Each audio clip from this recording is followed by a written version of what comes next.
Alors, مرحبا بالسي دردين Filali Baba. بارك الله فيك. Monsieur Dardine Filali Baba a connu un parcours assez atypique.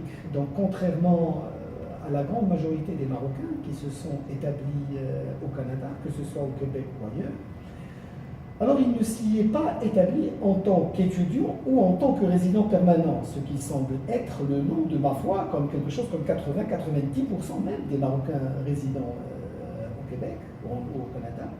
Donc lui, il est arrivé au Maroc, il est arrivé au Canada, pardon, avec ses documents comment on appelle ça, il est arrivé en tant que contractuel, c'est-à-dire qu'il relevait d'une compagnie de prestige au Maroc et il s'est établi au Canada en tant que tel. Mais avant d'en parler, Filali, pourriez-vous nous raconter un peu brièvement votre parcours au Maroc, donc, et puis comment est venue l'idée de vous établir au Canada de par la nature de vos fonctions? Salam alaikum, je suis né à Fès et puis j'ai grandi dans l'ancienne Médina de Fès et puis j'ai fini par obtenir mon baccalauréat au lycée Moulay Idriss. Et puis par la suite, j'ai fait mes études supérieures en France. J'ai obtenu un diplôme d'ingénieur civil des mines dans la ville de Nancy, à l'école des mines de Nancy. Puis par la suite, je suis rentré au Maroc et j'ai travaillé dans l'industrie cimentière et des matériaux de construction. Et puis, alhamdoulilah, j'ai traversé un peu toutes les étapes depuis une fonction d'ingénieur procédé jusqu'à une fonction de directeur d'usine. Et puis par la suite, je suis devenu directeur d'exploitation de la compagnie des Ciments Orientales, qui est devenue par la suite Holcim, et maintenant elle est devenue Lafarge Holcim. Et puis cette compagnie marocaine était au début une compagnie qui faisait partie du secteur semi-public. Elle dépendait de l'Office du développement industriel. Et puis, comme le Maroc a vécu ce qu'on appelle le plan d'ajustement structurel à la fin des années 80 et au début des années 90, eh bien, il y a eu tout un processus de privatisation de certaines compagnies qui appartenaient à l'État, dont notre compagnie. Et elle a été à ce moment-là vendue à un groupe suisse qui s'appelait Rolder Bank à l'époque. Et puis par la suite, il est devenu Holcim et maintenant il s'appelle Lafarge Holcim. Alors, justement, donc tout d'un coup, je me suis retrouvé faisant partie d'un groupe international qui est ouvert sur l'international. Et cette compagnie était agréablement surprise par l'aptitude des Marocains à apprendre rapidement et puis à transmettre ce qu'ils ont appris. Donc, ils ont commencé à utiliser les ressources humaines de cette compagnie à l'international. Et c'est à ce moment-là qu'on m'a proposé justement un poste au Canada et je suis venu donc au Canada, comme vous l'avez très bien indiqué, pas en tant qu'étudiant ou résident permanent, mais avec un travail en bon uniforme avec cette compagnie. Et puis par la suite, évidemment, je suis devenu résident permanent et puis j'ai cheminé comme les autres, mais le début, c'était dans ce sens-là. Alors, si vous permettez, Filali, si nous avons bien compris, au tout début, lorsque vous vous êtes établi au Canada, c'est-à-dire puisque votre travail est retiré, il n'était pas tout à fait question de vous y établir pour de bon. C'est-à-dire pour vous, c'était une mission comme une autre.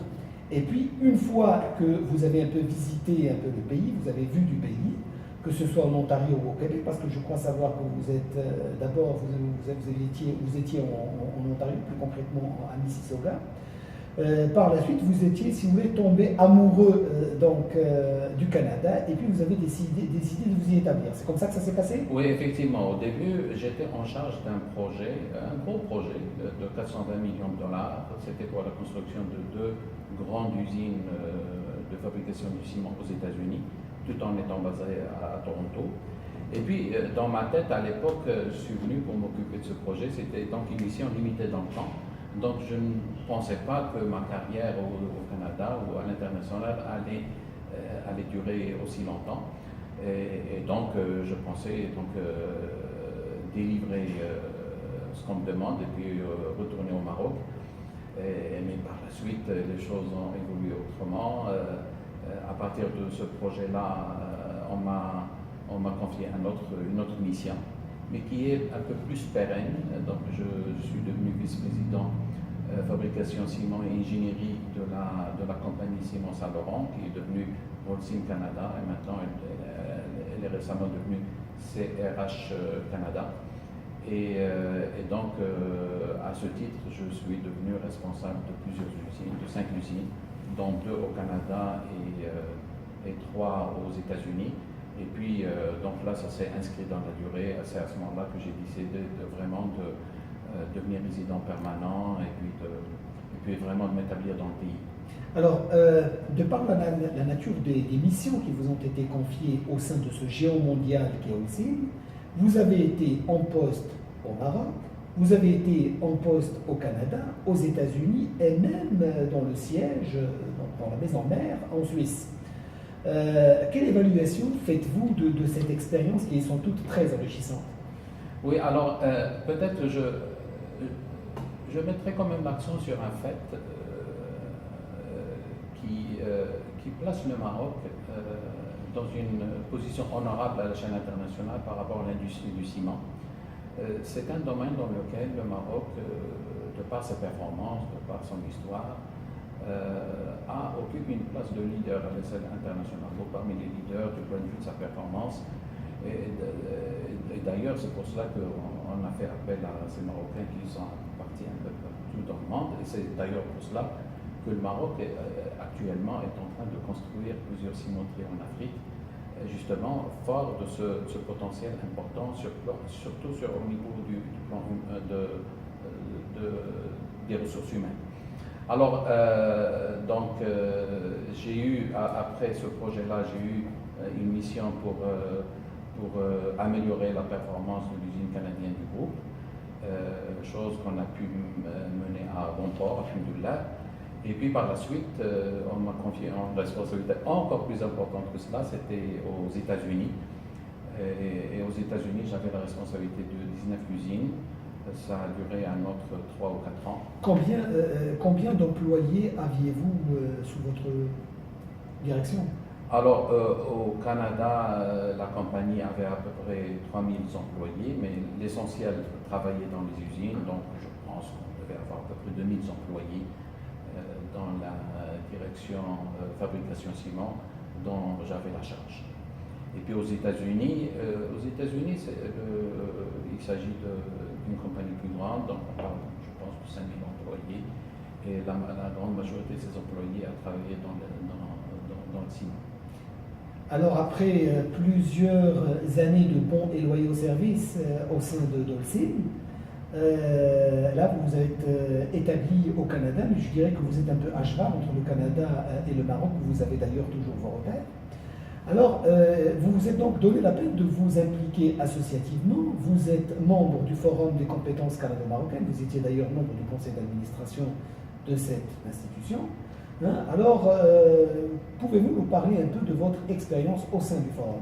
Oui, alors, si vous permettez, après les États-Unis, j'ai eu une responsabilité plus internationale en Suisse, qui a duré à peu près 2 ans, au titre de laquelle j'étais responsable de tout l'aspect développement durable de la compagnie Holcim, qui comprend aussi bien la politique de la stratégie environnementale, du changement climatique, des combustibles alternatifs.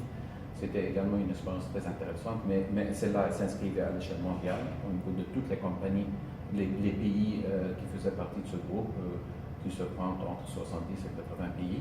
Alors par la suite, donc évidemment, je suis revenu au Canada, je me suis occupé des ressources humaines de la compagnie canadienne de ce groupe à Toronto. Et par la suite, j'ai eu un peu plus le temps, comme vous avez parlé des activités associatives. Disposant d'un peu plus de temps, j'ai pu m'impliquer plus activement au niveau associatif et en particulier au niveau du Forum des compétences canado-marocaines, qui est une association de très bonne qualité qui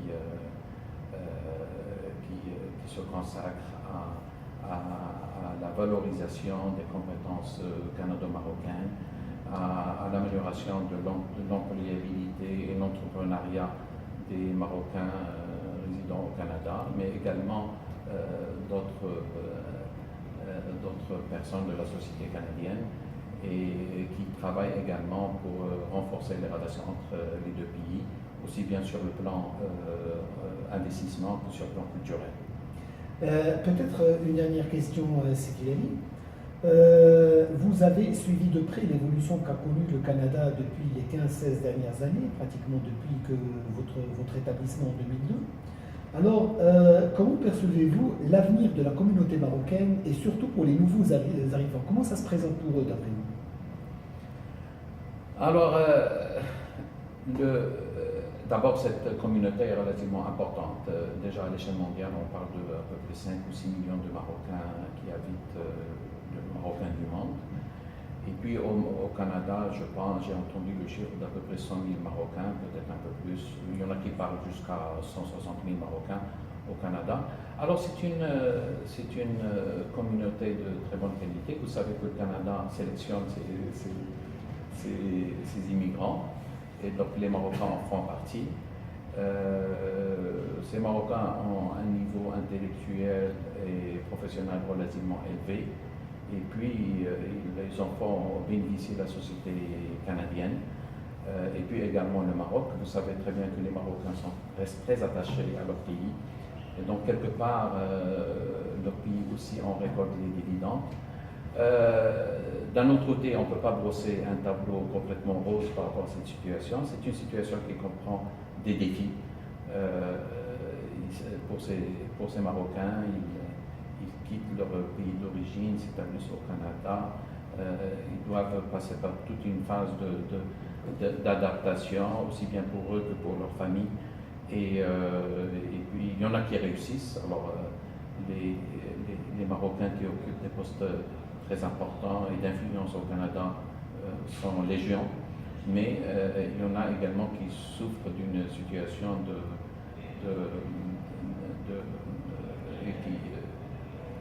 au niveau de l'emploi, une situation difficile au niveau de l'emploi.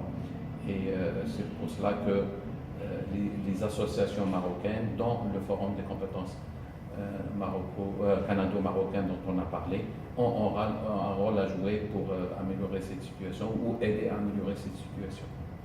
Alors, merci beaucoup Sifilali. J'espère qu'on aura d'autres occasions pour pouvoir un peu bénéficier de vos lumières. Hein. Vous allez un peu éclairer notre lanterne. Vous agirez tout comme c'est Jouji et d'autres interlocuteurs qui nous allons avoir affaire prochainement. Donc, pour pouvoir sensibiliser les jeunes quant à ce qu'ils attendent dans leur vie future au Canada. Merci beaucoup.